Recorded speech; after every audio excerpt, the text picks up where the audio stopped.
la célébration de la première édition de l'excellence en milieu scolaire qui a réuni les meilleurs élèves filles du département des Collines le samedi 31 août 2019 à Dassa-Zoumé, la présidente de l'ONG Un Pas de Solidarité a entrepris une tournée départementale dans les collèges publics du département des Collines. Cette tournée s'inscrit dans le cadre de l'amélioration des conditions d'études des apprenants en classe d'examen. Devant les autorités du collège et les membres du corps professoral, la présidente de l'ONG a exprimé toute sa gratitude envers les élèves qui, pour elle, sont l'avenir de demain.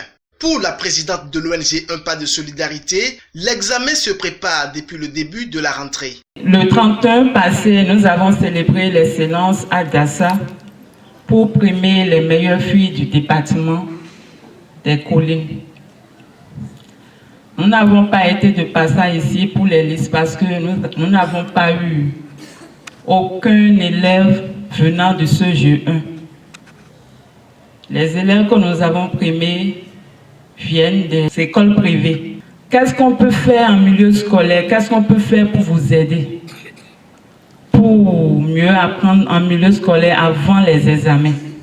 Parce que les examens se préparent dès le début de la rentrée. Il ne faut pas attendre le dernier jour pour commencer par prendre le cahier ou bien prendre le cahier pour faire un oreiller. Donc je vous en prie, la raison de notre déplacement ici ce matin, c'est vous. Notre souci est de comment faire pour vous aider à bien réussir la fin de l'année. Comme on le dit, on façonne les plantes par la culture et l'homme par l'éducation. Chers enseignants, c'est le moment de vous remercier pour tout ce que vous faites pour les élèves. Merci beaucoup. Au nom des problèmes qui minent ces élèves, à l'orée de cette nouvelle année, nous avons l'absence d'une bibliothèque digne du nom, la démission des parents et autres. Si je prends un exercice et des trucs là, sur la physique, je peux traiter sur l'exercice là pendant 4 heures du temps. Vous voyez, sans trouver les réponses. Mais supposons maintenant une histoire, je prends mon cahier d'histoire maintenant. Bon, je peux beaucoup lire et comprendre beaucoup de choses. Maintenant, si je peux demander à ce que vous nous trouviez peut-être des heures de renforcement. Et puis si vous pouvez nous trouver des documents aussi, ça serait bien. Lors des séances de 17h à 19h, nous n'avions pas de luminosité pour pouvoir finir le cours jusqu'à 19h. Donc on finit à 18h30 pareil. C'est des enfants qui vivent dans des localités où il n'y a pas de cyber, il n'y a pas d'outils informatiques, et où du moins ils n'ont pas eux-mêmes les atouts et les aptitudes pour s'en servir, pour les quelques-uns que nous avons. Et il n'y a pas de centre de documentation. Il n'y a par exemple pas de centre de lecture, des librairies, comme on en voit à Barrakou, à Cotonou, à Porto-Novo.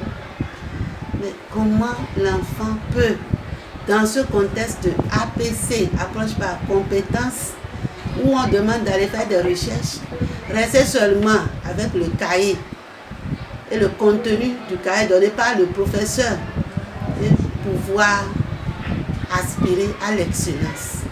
Donc voilà les difficultés qui sont principalement rencontrées. Nous sommes aussi jeunes glaçons et ce grand collège âgé d'au moins pratiquement 40 ans, jusque-là, n'a pas une bibliothèque digne du nom, au point qu'on n'arrive pas à contenir les apprenants au moment des heures libres.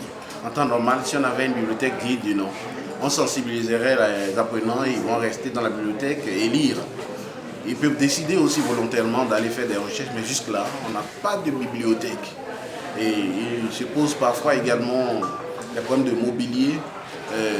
Nous réalisons ensuite que les candidats aux divers examens souffrent par manque de moyens pour souscrire et pouvoir participer au TD que des groupes de professeurs organisent en ville. Ici, nous mouillons le maillot pour faire un peu du bénévolat avec eux. Mais nous attendons que des partenaires puissent nous venir en appui pour être en soit nous motiver. Le problème qui blesse qui blesse dangereusement nos efforts, c'est l'utilisation abusive du téléphone portable.